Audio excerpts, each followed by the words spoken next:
जय हिंद इंजीनियरों, आज एक नया सेशन में हम लोग बात करने वाले हैं नया साल में वैकेंसी अपडेट, जो कि हर डे रोज़ दिन कहो तो कोई ना कोई वैकेंसी निकल के आ रही है। टेक्निकल वाले के लिए तो गुड न्यूज़ है।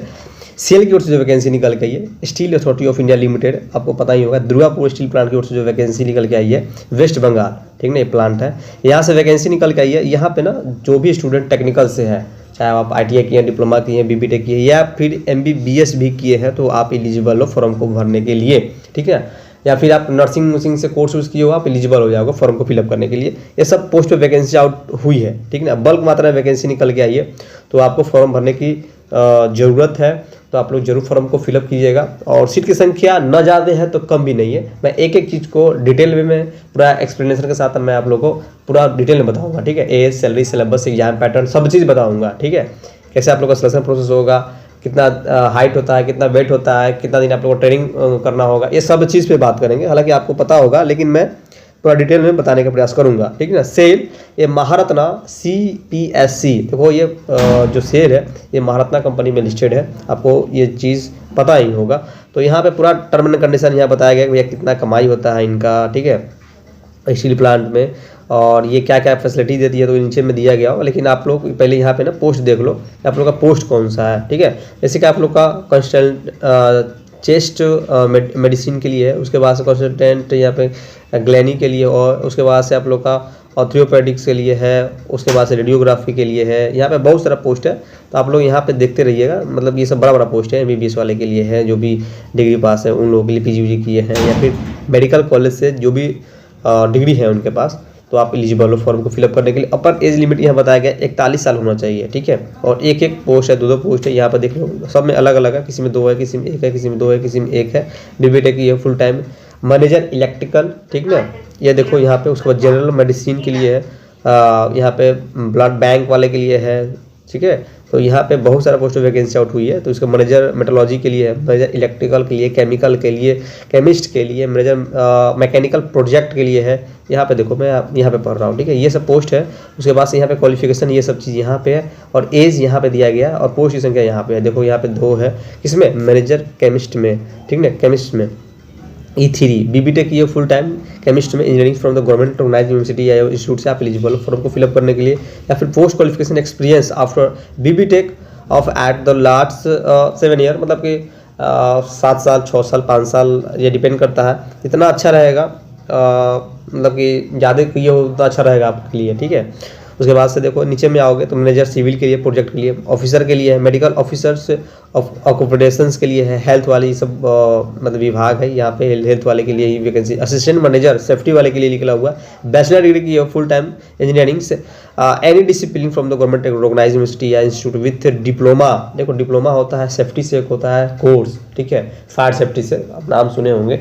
तो उसी से ये बोल रहा है कि भैया आप ये फुल टाइम इंजीनियरिंग की है, डिप्लोमा की industrial safety full time, MTech भी की हो, ओके, BTech के बाद MTech लोग करता है, सेफ्टी से की हो, कोई दिक्कत नहीं है, फायर सेफ्टी से आप एलिजिबल फॉर्म को भरने के लिए। सब सेम टू सेम वही टर्म एंड कंडीशन है, कम से कम 2 साल का भैया रिलेवेंट फील्ड में एक्सपीरियंस होना चाहिए, ये चीज़ यहाँ पे मेंशन किया गया डिटेल में। उसके बाद से देखोगे ना 30 साल का यहाँ पे एज बताया गया, और एक ही पोस्ट है, इसमें कम सीट है। उसके बाद से अब आते हैं यहाँ पे मेन चीज़ है, ठीक है, यहाँ पे ऑपरेशन कम टेक्नीशियन बॉयलर ऑपरेशन वाले के लिए, अटेंडेंट कम टेक्नीशियन और ट्रेनिंग वाले के लिए, ये डिप्लोमा वाले के लिए, और ITI वाले के लिए ये सीट रिजर्व है। भैया आपको देखने की जरूरत इसी जगह है, ओके। टोटल सीट की संख्या देखोगे ना, यहाँ पे 35 है, 28 साल मिनिमम से मैक्सिमम आप लोग का, मिनिमम कितना 18 है, मैक्सिमम कितना 28 है, एज पर the central government term and condition को देखते हुए 3 साल, 5 साल, 10 साल। उसके बाद से भी छूट मिलती है, जैसे कि जिस भी कैटेगरी से बिलोंग करते हो, फॉर SC ST हो, या फिर उसमें भी कैटेगरी हो जाती है, PWD हो, या फिर एक्स सर्विसमैन हो, या फिर हैंडीकैप हो, वो सब चीज़ पे डिपेंड करता है कि आपका एज मतलब एक्सटेंड हो जाएगा आप लोग का, ठीक ना। तो 2 साल, 4 साल, 5 साल, 6 साल, लोग तो 15 साल, 13 साल तक वेटेज लेकर सर्विस कर रहे हैं, और ले लेते हैं ये लोग क्या क्या लगा कर, अरे हैंडीकैप है सर, हम SC ST से आते हैं, उसमें भी ये है, वो है, फला ठिकाना, ठीक है। डिपार्टमेंटल वाले के लिए अलग छूट मिलता है, तो वो चीज़ यहाँ पे एक्सप्लेन किया गया, आप इसको डिटेल में पढ़ भी सकते हो। अब देखो यहाँ पे अटेंडेंट कम टेक्नीशियन ट्रेनिंग, ये सिर्फ ITI वाला बता एलिजिबल है फॉर्म को फिलअप के लिए, ये रिजर्व है, इसमें कोई ठेला-ठेली नहीं होगा, कोई घुसेगा नहीं इसमें, ठीक है, धक्का-मुक्की कोई नहीं करेगा इसमें। Operational cum technician training boiler वाला ऑपरेटर वाला के S3 वाला के लिए matriculation with 3 years full time diploma mechanicals of engineering से मैकेनिकल या फिर power plants productions instruments engineering से discipline from the government organised institute. ध्यान रखना, यहाँ पे बोला गया भैया डिप्लोमा की हो, मैकेनिकल से की हो, इलेक्ट्रिकल से की हो, केमिकल से की हो, पावर प्लांट से की हो या फिर प्रोडक्शन से की हो या इंस्ट्रूमेशन से होता है, एक ब्रांच होता है, ट्रेड होता है, सॉरी ब्रांच कह रहे हैं, ब्रांच होता है, आप एलिजिबल हो फॉर्म को भरने के लिए। ओके, उसके बाद से देखो फर्स्ट एंड यहाँ पे first class boiler attendant certificate of competency.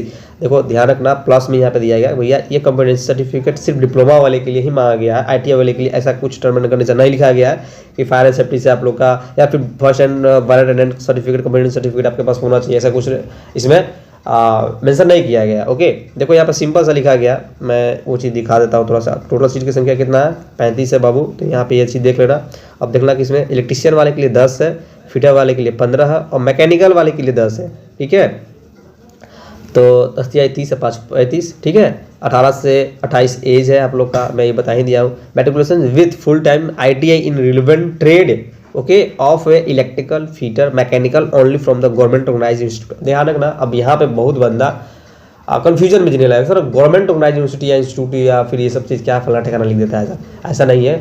आप ITI किए हो, सरकारी से किए हो, प्राइवेट से किए हो, डज नॉट मैटर है। NCBT से किए हो, NCBT को ही ये लोग लेते हैं, SCBT को भी लेते हैं ये लोग, सेल जब भी वैकेंसी आउट करती है तो NCBT SCBT दोनों को लेती है। नेशनल काउंसिल वोकेशनल ट्रेनिंग को लेता है, state council vocational training institute को भी लेता है, सबको लेता है। ओके, तो ऐसा कुछ इसमें टर्म एंड कंडीशन को वो नहीं है। अटेंडेंट कम टेक्नीशियन ट्रेनिंग बहुत बेहतरीन जॉब है यार, एक बार घुस तो जाओ इसमें। एज तो आप लोग को छूट दे ही रहा है, इसमें आप लोग को इतना फैसिलिटीज़ मिलता है ना, क्या ही बताया आप लोग को, रहने खाने पीने सोने सब चीज़, बच्चा को पढ़ाने।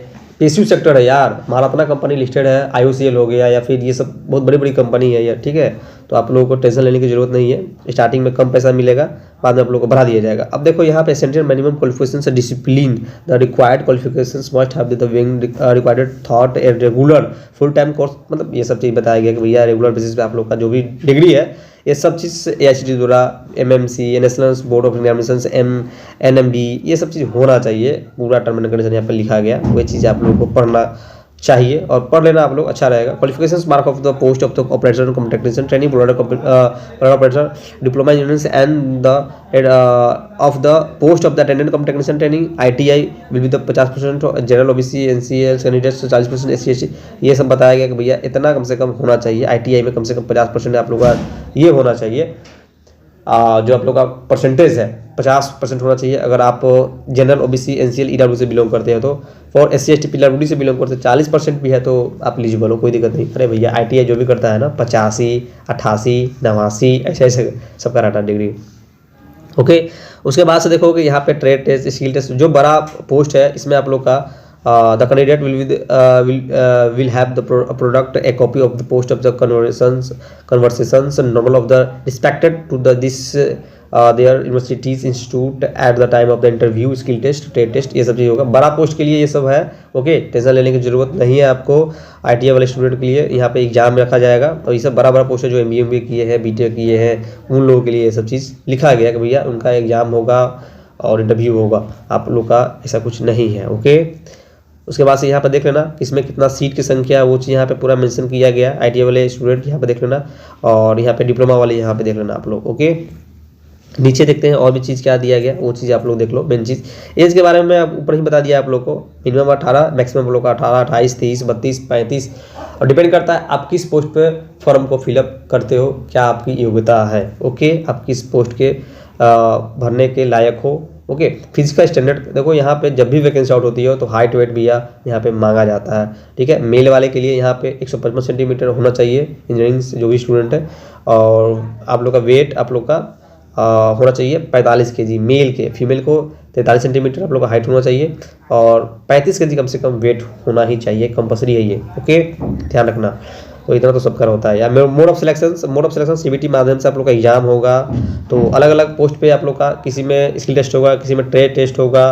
ओके, जो भी स्टूडेंट जिस पोस्ट के लिए वो करेंगे फॉर्म को फिलअप करेंगे उनका उसी तरह आप लोग का वो होगा। ओके, उसके बाद से देखोगे यहाँ पे ये चीज़ मेंशन किया गया है, valid first class board attendant certificate competence certificate issued by the government, मतलब कि issued by the competency authorise. ठीक है, ये चीज़ होना चाहिए आपके पास, ऑथोराइज होना चाहिए। ओके, उसके बाद से आप लोग का टेस्ट सेंटर, बहुत सारे बच्चे कमेंट कर रहे थे कि सर सेंटर कहाँ बनाएगा, सेंट्रल लेवल का जॉब है भाई, तो देख लो भुवनेश्वर, हैदराबाद, कोलकाता, हावड़ा, मुंबई, नवी मुंबई, थाने, उसके बाद से दिल्ली एनसीआर, पटना, रांची, इसी जगह आप लोगों को फॉर्म को फिलअप करना होगा। ऑप्शन में देख लेना 1 2 3 4 में दिया गया होगा। ठीक है, जो जैसे कि यहाँ पे भुवनेश्वर में आपका घर है तो भुवनेश्वर डाल देना, आसपास से बिलोंग करते होगे तो हैदराबाद से बिलोंग करते तो हैदराबाद में डाल देना, कोलकाता से बिलोंग करते बिहार के साइड पे उधर हो तो पटना डाल देना और रांची डाल देना और कोलकाता डाल देना। तो पटना में नहीं होगा तो रांची देगा, रांची में नहीं होगा तो कोलकाता भेजेगा। डिस्टेंस तो थोड़ा ज़्यादा हो जाएगा लेकिन थोड़ा सा कम होगा ना, हैदराबाद से तो कम ही रहेगा ना, भुवनेश्वर से, मुंबई से, दिल्ली से कम ही ना रहेगा। ओके, उसके बाद से ट्रेनिंग। ठीक है, तो ये चीज़ यहाँ पे 2 साल का ट्रेनिंग पीरियड होता है। यहाँ पे आप लोगों को तो पता ही होगा, candidate selected as the attendant cum technician training will be the placed on the training from for a period of 2 year. ठीक है, successfully competency of training they will be the regularized at the minimum basic of pay. ठीक है, respective पे scale. तो 2 साल आपको काम करना होगा। इसमें आप लोग को जेईई जो भी होते हैं, सुपरवाइजर होगा, ये सब लोग टॉर्चर करते हैं ताकि छोड़ के भाग जाए बच्चा। तो आप लोग को पेशेंस के साथ काम करना है, जी सर हाँ सर करते रहना है 2 साल तक। स्टार्टिंग में आप लोग को सैलरी बहुत ज़्यादा नहीं मिलेगा, स्टार्टिंग में आप लोग को 12,900 रुपये मिलेगा 1 साल, और दूसरा साल में 15,000 मिलेगा। ठीक है, उसके बाद से जब ये क्लियर हो जाएगा, 2 साल ट्रेनिंग क्लियर होगा, उसके बाद से आप लोग को पे लेवल स्केल जुड़ना, टीए, डीए, एचआरए, ये सब चीज़ जुड़ जाएगा। तो भाई 30 से 35 के बीच में आप लोग का सैलरी बनना स्टार्ट हो जाएगा। और जो भी स्टूडेंट जैसे कि मेडिकल के लिए, ये सब फायर सेफ्टी मैनेजर के लिए ये सब पोस्ट पे फिलअप करेंगे, उनका सैलरी देख लो बेहतरीन मिलता है यार, 40,000, 50,000, 60,000, 1 लाख 1.5 लाख तक का इन लोग का सैलरी बनता है। तो ये देखो अटेंडेंट कम टेक्नीशियन का जब आप सैलरी पे स्केल बन जाएगा आप लोग का, तो 25,000 आप लोग का बेसिक रहेगा, 25 से लेकर 35 के बीच में आप लोग को सैलरी बनेगा। और ऑपरेटर कम टेक्नीशियन ट्रेनिंग के लिए जो डिप्लोमा वाले के लिए, तो यहाँ पे बताएगा कि भैया 26,000 से लेकर 38,000 के बीच में आप लोग का सैलरी रहेगा। इतना चीज़ आप लोग को दिया जाएगा। ओके, फीस की बात किया जाए तो फीस आप लोग को assistant manager, safety manager, medical officer, ये सब बड़ा पोस्ट है तो 700, 500 ये सब चीज़ यहाँ मेंशन किया गया। अटेंडेंट कम टेक्नीशियन ट्रेनिंग वाले के लिए 300 रुपया। ठीक है, डिप्लोमा वाले के लिए 500 रुपया, जनरल ओबीसी से ईडब्ल्यू से बिलोंग करते हो तो 500। अटेंडेंट कम टेक्नीशियन ये आईटीआई वाले के लिए है। ठीक है, आईटीआई वाले के लिए जो ओबीसी से बिलोंग करते हैं, ईडब्ल्यू से बिलोंग करते हैं तो 300 रुपया देना। अदरवाइज अगर पीडब्ल्यूडी से हो, एससी/एसटी से हो, एक्स सर्विसमैन हो तो आपको 100 रुपया ही देना है। मैं इसका लिंक दे दूंगा, टेंशन लेने की जरूरत है नहीं आपको। ओके, तो दबा के पढ़ो और जॉब लो। ठीक है, नेक्स्ट वीडियो मिलते हैं, नेक्स्ट टॉपिक पर बात करेंगे, नेक्स्ट वैकेंसी पे हम लोग बात करेंगे। तो इजाज़त दीजिए। जय हिंद, जय भारत, जय बिहार, वंदे मातरम का दिन शुभ हो।